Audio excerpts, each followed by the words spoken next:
Arte e estética.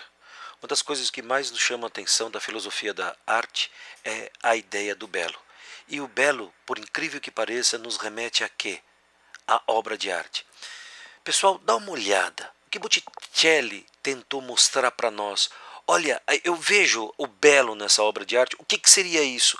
Ou dá uma olhada no que pensou o Rodin quando ele fez essa escultura.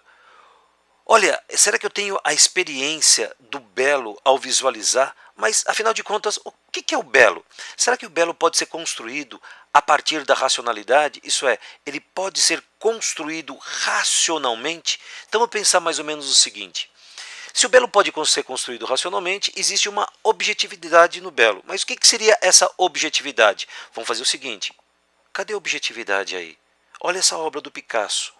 Olha essa outra obra do Salvador Dalí. Cadê a objetividade? Ou sou eu, como sujeito, que capta o belo? Então vou fazer o seguinte, será que o belo existe em si ou ele está nos olhos do observador? Gente, olha só isso. Eu estou vendo então o Michelangelo, a criação de Adão. Será que essa obra de arte é em si mesma o belo? Ou está fundamentalmente em mim? Porque, por exemplo, eu olho agora o Abapuru da Tarsila do Amaral. Onde é que está a beleza? A beleza nos dois? Como é que se dá esse processo? Então nos remete para uma outra questão. Será que o belo é histórico? Isso é, a cada momento o belo é produto, é produzido? Dê uma olhada agora na obra do Cândido Portinari, o Mestiço. Será que tem beleza aí? E essa beleza é histórica? Isso é, ela é pautada pelo período histórico onde ela está situada? Agora, olha uma outra questão a ser colocada, o Duchamp. O Duchamp, ele vai dizer o seguinte, ele vai fazer um movimento chamado Readmid, e nesse movimento ele vai fazer o seguinte, ele vai tirar o objeto, ele vai destacar o objeto daquilo que nós vamos chamar de uso habitual do objeto. Vocês já pensaram o que é mais comum que uma latrina? O que é mais comum que uma roda de bicicleta? E uma das coisas mais interessantes, ele leva esses objetos para um museu. Portanto, ele tira a função prática do museu.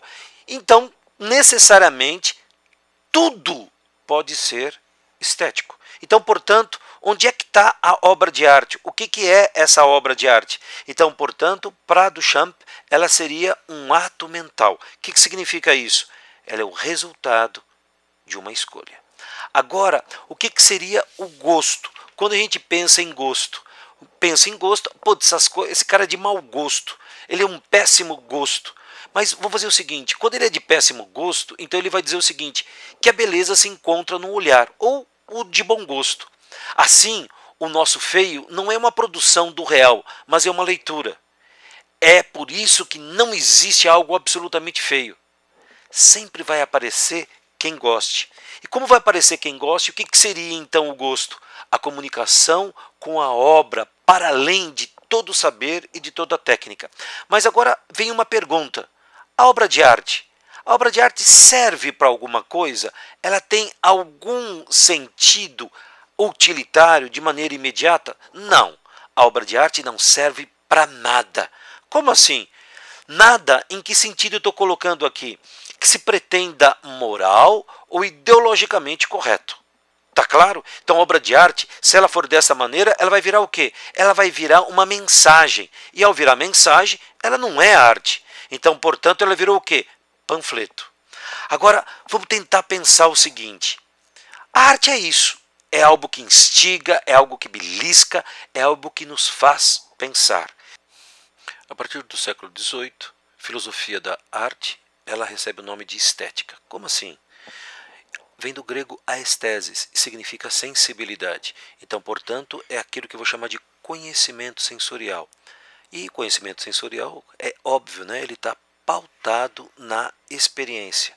Então, Baumgarten, que forjou esse conceito, ele vai dizer o seguinte, que as obras de arte, elas são criações da sensibilidade. E a finalidade disso é o próprio belo, é a busca, o encontro do próprio belo. E essa vai ser a função da filosofia, a investigação filosófica. E desta forma, a noção de estética está no juízo de gosto. Mas o que significa isso? Olha, a obra de arte ela é um produto da sensibilidade, correto? Então, portanto, da imaginação e da inspiração do artista. E qual que é a finalidade? A finalidade é a contemplação. Portanto, o artista é quem busca o belo. E o público? Qual é a função do público? O público avalia e faz o julgamento da obra de arte. Por isso que a gente fala em juízo de gosto. Então, portanto, o belo não tem nada a ver com o verdadeiro. Como assim, professor? Não estou entendendo isso. Calma. Então, vou fazer o seguinte. Vamos começar a pensar a obra de arte. Você está vendo aí a Mona Lisa do Da Vinci. Vamos fazer mais ou menos o seguinte. Essa obra de arte, ela tem uma particularidade, ela tem uma singularidade. Portanto, ela é única. O que significa, então? Que a beleza que está contida nela é universal. Se ela é única, se ela é singular, se ela tem uma particularidade, então, portanto, eu não preciso demonstrar isso. Se eu não preciso demonstrar, ela não está pautada pela verdade, ok? Então, a obra de arte fala por si mesma. Agora vamos fazer mais ou menos o seguinte, vamos adentrar a história da filosofia e vamos para os grandes mestres. Vamos dar uma olhada no nosso querido Platão. Então, vamos fazer o seguinte, Platão parte da mesma noção, o primeiro cara a perguntar o que é o belo. Então, o belo para ele está ligado à noção de bem, à noção de perfeição, de verdade. Então, portanto, a beleza existe em si mesma. Lembrou, né? Isso, o mundo das ideias. A beleza, então, é em si. Então, a obra de arte, ela não deve, em hipótese alguma, copiar absolutamente nada. Você já pensou? Se eu faço uma cópia dos objetos da natureza, o que implica isso? Que eu estou montando uma cópia da cópia. Portanto, eu estou fazendo uma cópia do mundo sensível. E para Platão, isso é um baixo conhecimento. É por isso que na República, o que ele faz? Expulsa todos os artistas que estão ligados a essa noção de copiar a natureza. Então, portanto, as coisas para Platão são mais ou menos belas conforme a sua participação na ideia de beleza. Já Aristóteles pensa a arte de maneira diferente. Ele fala que a obra de arte é uma criação humana. O que significa isso? Poesis. Professor, o que é isso? Fabricação. Ok? Então, portanto, a arte pode e imita a natureza. O belo, sabe onde está o belo? Aonde? O belo está em nós, porque nós o fabricamos. Em que sentido? As artes, portanto, têm utilidade prática e elas vão completar o que falta na natureza. Como assim?